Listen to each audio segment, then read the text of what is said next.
हम बात कर रहे थे इस हवाले से कि कैसे ओबेसिटी को अवॉइड किया जा सकता है, डॉक्टर ज़ारा आप हमें बता रही थी कि किस तरह से, तो वहीं से कंटिन्यू करते हैं और इस पे डिस्कशन करते हैं। हम अब अपने आसपास कुदरत को देखते हैं। कुदरत में हर चीज़ एक बैलेंस और अपने टाइम से आती है। सर्दी गर्मी उनका अपना टाइम है, दिन रात सूरज चांद हर कोई अपने मदार में चल रहा है। जैसे जैसे हम कुदरत से दूर जाते जा रहे हैं, हमारे अंदर बीमारियों में इजाफा होता जा रहा है। जैसे पहले नाश्ते का टाइम फजर के बाद होता था, अब नाश्ता ही 2 बजे हो रहा है।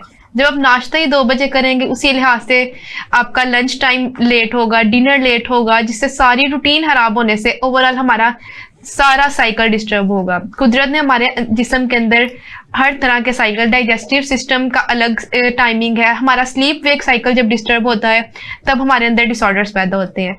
तो अपने लाइफस्टाइल को मेंटेन करें, कुदरती चीज़ें खाएं। पहले ज़माने में भी इस वजह से होता था, हर चीज़ इंजॉयमेंट भी करनी है, घर में कोई चीज़ बना लो। अब हमारी इंजॉयमेंट क्या है? प्रोसेस्ड फूड्स ले आएँ, कार्बोहाइड्रेट्स ड्रिंक्स यूज़ कर लें, जंक फूड्स खा लें। आपका ये नेचुरल है कि हमें क्रेविंग्स होती हैं डिफरेंट चीज़ों की।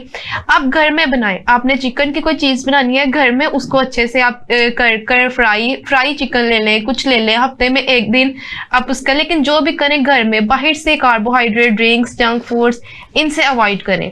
इंजॉयमेंट घर में भी हो सकती है, लेकिन उसको आप 1 दिन हफ्ते में रखें। आप घर में कुछ ऐसी चीज बना लें, लेकिन खुद अपने हाथों से। ये हाइजीनिकली भी अच्छा है, हमारी हेल्थ वाइज भी अच्छा है।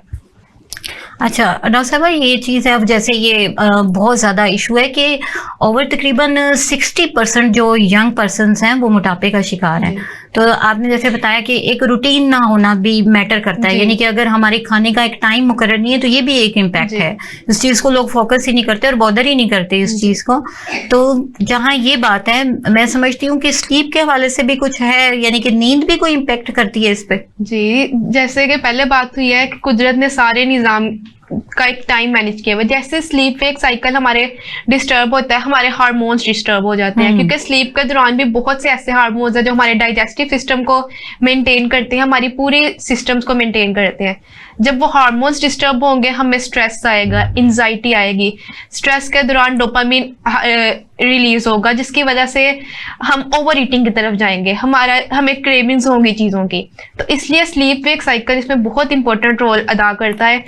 ज़रूरी नहीं है कि आपने 8 घंटे की लेनी है तो आप उसी दौरान आपने स्लीप पूरी करनी है। आपका जो भी स्केड्यूल है, लेकिन उस पर स्ट्रिक्टली फॉलो करें। अगर आप 11 बजे में सोते हैं तो 11 बजे ही सोएं। 11 बजे से 5 बजे तक अगर आप हो जाता है, जो आपने एक साइकिल सेट किया हुआ है उस पर स्टिक रहें।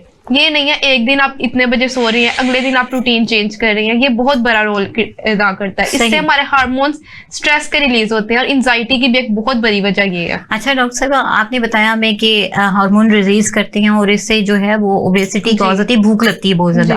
बल्कि वो देखते भी हमको, कुछ लोग स्ट्रेस में होते हैं तो वो ज्यादा खाना शुरू कर देते हैं। तो वो क्या कंडीशन है, वो क्या चीज है ये?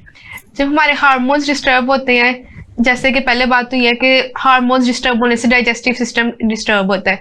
स्ट्रेस हार्मोन्स जब रिलीज होती हैं, जो हमारी बॉडी हमें कहता है कि क्रेविंग्स, उस टाइम हम माइंडलेस ईटिंग कर रहे होते हैं। हम खा जरूर रहे होते हैं, लेकिन वो डाइजेस्ट नहीं हो रहा होता, बल्कि हमारे जिस्म में डिपॉजिट हो रहा होता है। हम नॉर्मल, और अगर साथ मोबाइल भी पकड़ लें तो वो तो बिल्कुल हमें पता ही नहीं होता। हमने 1 रोटी खानी होती है, हम अक्सर मोबाइल की तरफ जब देख रहे होते हैं हम 2 रोटियां खा लेते हैं।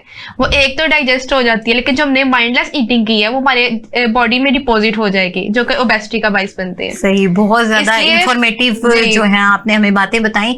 हमारे नाज़रीन के लिए डेफिनेटली ये बहुत ज्यादा इम्पोर्टेंट डिस्कशन है और इससे फायदा भी होगा। नाज़रीन, यहाँ एक फैक्ट आपको बताती चलूँ कि जब हमारी स्लीप डिस्टर्ब होती है और हम लोग टाइम पे नहीं सोते हैं तो क्या होता है, 385 कैलोरीज जो हैं वो मजीद यूज होती हैं, जो कि मोटापे का बायस बनती हैं। यानी रूटीन से ज्यादा इतनी कैलोरीज जो हैं वो इस्तेमाल होती हैं। इधर मैं एक टिप देना चाहूंगी। जी। जिस तरह से हदीस में कहा गया है कि जब आप खाने के दस्तरखान पर बैठे बातें मत करें, फजूल बातों से इज्तनाब करें। अब साइंटिफिकली इसकी यही रीजन है कि जब हम बातों में करते हैं, हम किसी और एक्टिविटी में अपने आप को इंगेज करते हैं, तो हम माइंडलेस ईटिंग की तरफ जाते हैं और हमारी डाइजेस्टिव सिस्टम खराब होता है और फैट्स डिपॉजिट होती हैं। सही जी। तो अब आपकी तरफ आते हैं हम जी। डॉक्टर फातिमा, आप हमें बताइएगा कि मोटापे की क्या पॉसिबल कॉजेज हो सकती हैं? वैसे तो बहुत सारी हैं जो टाइम टू टाइम हम डिस्कस कर रहे हैं, लेकिन और मजीद क्या कॉजेज हो सकती हैं कि जिससे बचा जा सके? हमें पता हो कि ये भी वजह बन सकती है मोटापे की। देखिए, मोटापे की सबसे बड़ी कॉज तो हमारी ईटिंग में आएगी। ईटिंग डिसऑर्डर्स हैं, हमारे स्नैक्स खाना, हमारा जंक फूड्स, और आजकल जो बेवरेजेस, कोल्ड ड्रिंक्स हम यूज कर रहे हैं। लग रहा स्नैक खोल लिए हैं, दिल नहीं लग रहा स्नैक खोल लिए हैं, कुछ करने को एक्टिविटी नहीं है, बोर हो रहे हैं, हम स्नैक्स खा रहे हैं, चाय पी रहे हैं, साथ बिस्किट्स खा रहे हैं। यही वजह है कि हम मोटापे का बहुत ज्यादा शिकार हो रहे हैं। लेकिन इसके अलावा हमारे पास बहुत से ऐसे केसेस आते हैं जिनमें डिजीजेस की वजह से मोटापे का शिकार होता है, लाइक थायराइड, ठीक है, T3 T4 हार्मोन्स लेवल का बढ़ जाना, मोटापे का शिकार हो जाते हैं।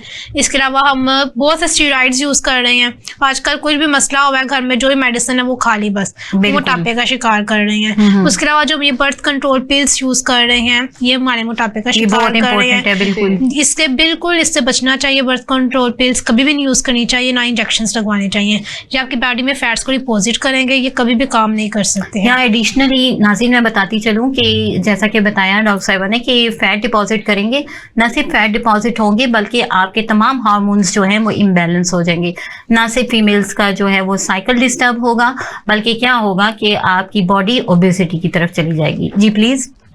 इसके अलावा हमारे पास बहुत सी ऐसी चीज़ें आती हैं जिनमें हम देखते हैं मोटापे की तरफ जा रहे हैं, जैसे कि स्नैक्स ईटिंग करना, माइंडलेस ईटिंग, उसके बाद बिलीरूमी या नर्वोसा, यानी जिस तरह हमारा स्लीप वेक साइकिल डिस्टर्ब हुआ, हमें नहीं पता चल रहा कि हमारे कौन से हार्मोन्स डिस्टर्ब हो रहे हैं। लेकिन इनमें दो मेन चीज़ें आती हैं, लेप्टिन और ग्रेथ्रिन, जो दो हार्मोन्स रिलीज बहुत ज़्यादा करते हैं, जिसकी वजह से हमें डिजायर्स होते हैं कि हम ज़्यादा खाएं और ओवर ईटिंग होने लगती है। डॉक्टर फातिमा, कुछ लोगों को वैसे भी ओवर ईटिंग की आदत होती है, कुछ लोगों को आदत होती है और कुछ लोगों को लालच होती है। जॉइंट फैमिली में रहते हुए उनको ये होता है कि हम ज्यादा खा लें, हमारे बच्चे ज्यादा खा लें, वो बड़े पोर्शन से बच्चों को खिलाना चाहते हैं, जिसकी वजह से बच्चे भी और वेट का शिकार होते हैं और वो खुद भी डिस्टर्ब रहते हैं। अच्छा, पसंद की चीज भी तो इसमें बहुत इंपॉर्टेंट होती है। हमारे पास पसंद की चीज अगर है, बना हुआ खाना वो कि जो आपको बहुत पसंद है, तो क्या ये भी कोई रोल प्ले करता है? देखें, ये भी चीज है ना कि फिर ज्यादा नहीं खा जाता। पसंद की चीज ज्यादा तो खा जाते हैं, लेकिन वो कभी कभी खानी चाहिए। ये नहीं कि आप डेली अपनी पसंद की चीज बना लें और डेली ही आप ओवर ईटिंग करें, तो फिर आप ओबेसिटी का शिकार हो, फिर तो नहीं है स्मार्ट रह सकते।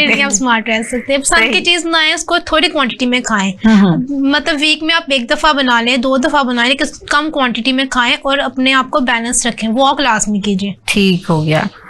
अच्छा, जेनेटिकली भी कोई इश्यूज हैं, यानी कि क्या जीन्स भी इस पे असरअंदाज होते हैं? क्या जीन्स की वजह से भी मोटापा होता है? जी, हम देखते हैं कुछ फैमिलीज में जेनेटिकली ये प्ले कर रहे हैं, मतलब अगर माँ बाप मोटे हैं तो आगे से बच्चे भी मोटापे का शिकार हो रहे हैं। इसमें जीन्स में म्यूटेशंस आ जाती हैं, किसी में जीन्स में एक चीज में म्यूटेशन आती है, किसी में मल्टीपल जीन्स में म्यूटेशन आती हैं। अच्छा। अगर आपकी जीन्स में मोटापा है, आपको पता है कि आप मोटापे का शिकार हो सकते हैं, आपको रिस्क फैक्टर है, तो आप इसे अवॉइड कीजिए। आप जंक फूड्स का कम से कम कीजिए, आप जिम ज्वाइन कीजिए, आप कुछ ऐसी मेडिसिन दीजिए जो आपके फैट डिपॉजिट को कम घर में एक्सरसाइज करें, या घर में आप एक्सरसाइज करें। आप जंक फूड ज्यादा लेंगे तो जाहिर सी बात है आपके जीन्स में है तो नेक्स्ट जनरेशन में भी लाजमी आएगा, तो आपको चाहिए कि आप खुद पर कंट्रोल कीजिए। नाज़रीन, जहां ये डॉक्टर फातिमा ने हमें बताया कि आप जिम ज्वाइन करें या एक्सरसाइज करें, तो उससे ये बहुत ही बेहतरीन बातें हैं। लेकिन अगर आप ऐसा नहीं कर पाते तो एक बात बहुत ही इम्पोर्टेंट है और बहुत ही आसान है जो हर कोई कर सकता है। आप अपने घर के काम और अपने काम खुद कीजिए। जब आप अपने काम खुद करेंगे, एक्टिविटीज़ को बढ़ाएंगे, आपका चलना फिरना ज़्यादा होगा, तो फिर इस तरह से आप मोटापे से दूर रह सकते हैं। तो ये एक इम्पॉर्टेंट बात थी जो आपसे शेयर की। यहाँ हम बात करेंगे अब डॉक्टर ज़हरा, आप हमें बताइएगा कि कौन सी ऐसी फूड है, कौन सी खुराक है जो ओबेसिटी से फाइट करती है, यानी कि वो हमारे लिए मददगार हो सकती है कि हम ये खाएं अगर, तो फिर वो जो मोटापे का बायस बन रही हैं चीज़ें वो ज़रा हमें तंग नहीं करेंगी, नहीं मोटापे का बायस बनेंगी।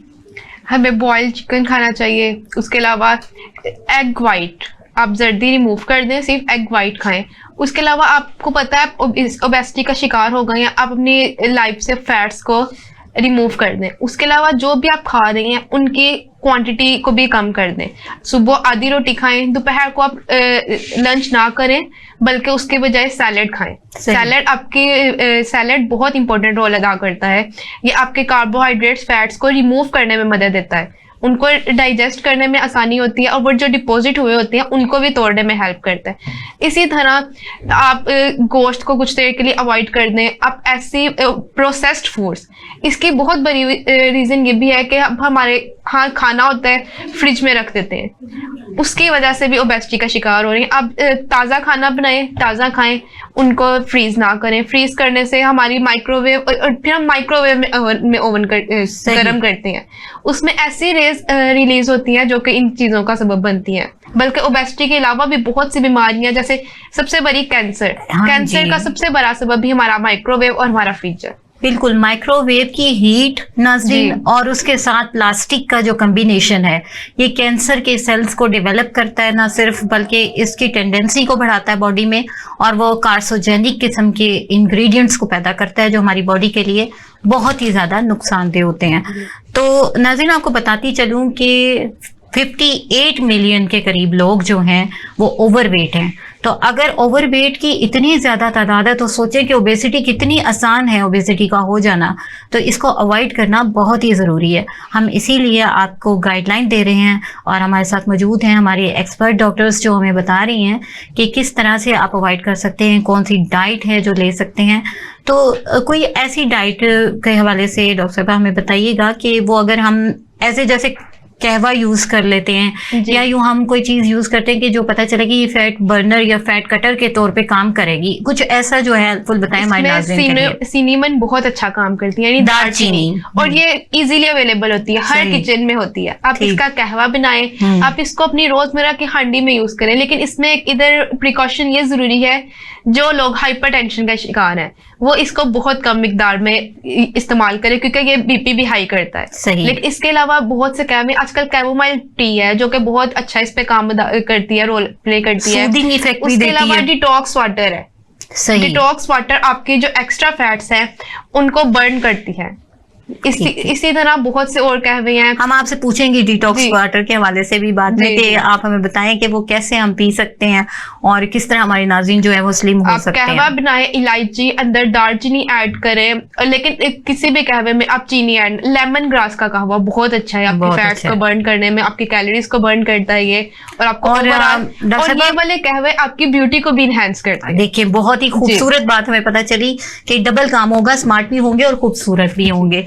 तो ये कि जिंजर भी बहुत ज़्यादा इंपॉर्टेंट रोल प्ले करता है। नाजरीन, आपको बताती चलूँ कि अगर आप अदरक का इस्तेमाल भी शामिल रखते हैं, जैसा कि डॉक्टर साहब ने हमें दालचीनी के हवाले से बताया, बहुत बेहतरीन चीज़ है।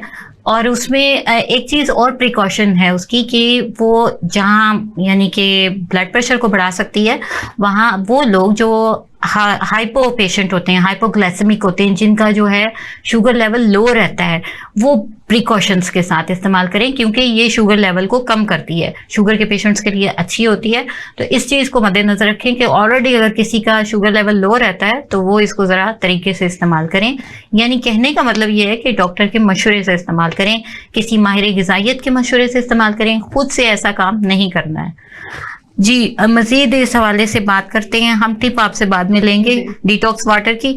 अभी जो है हम डॉक्टर फातिमा आपसे जानना चाहेंगे, आप प्लीज़ हमें बताइए कि ये BMI क्या होता है। इसके हवाले से बड़ा बताते हैं कि BMI के हवाले से पता चलता है कि मोटापा जो है वो कितना होना चाहिए और कितना नहीं। तो वो ये क्या चीज़ क्या है? ये basically BMI means body mass index, एक ऐसा मेजरिंग टूल है जिसके बेस पर हम अपनी हाइट और अपने वेट की रेशियो को निकाल सकते हैं। एक फार्मूला है कि हम ओवर वेट में जा रहे हैं या अंडर वेट में हम हेल्दी हैं। अपनी हाइट और वेट की रेशियो हमने निकालनी होती है।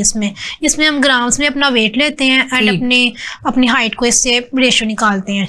ठीक है, बेसिकली इसमें हमें कुछ रेशियोज जो उन्होंने दी होती हैं नेचुरली, जो अंडर 24 हैं, सॉरी अंडर 18 है, वो अंडर वेट में जाएंगे। अगर आपकी रेशो 18 से कम निकल रही है तो आप अंडर वेट में जा रहे हैं।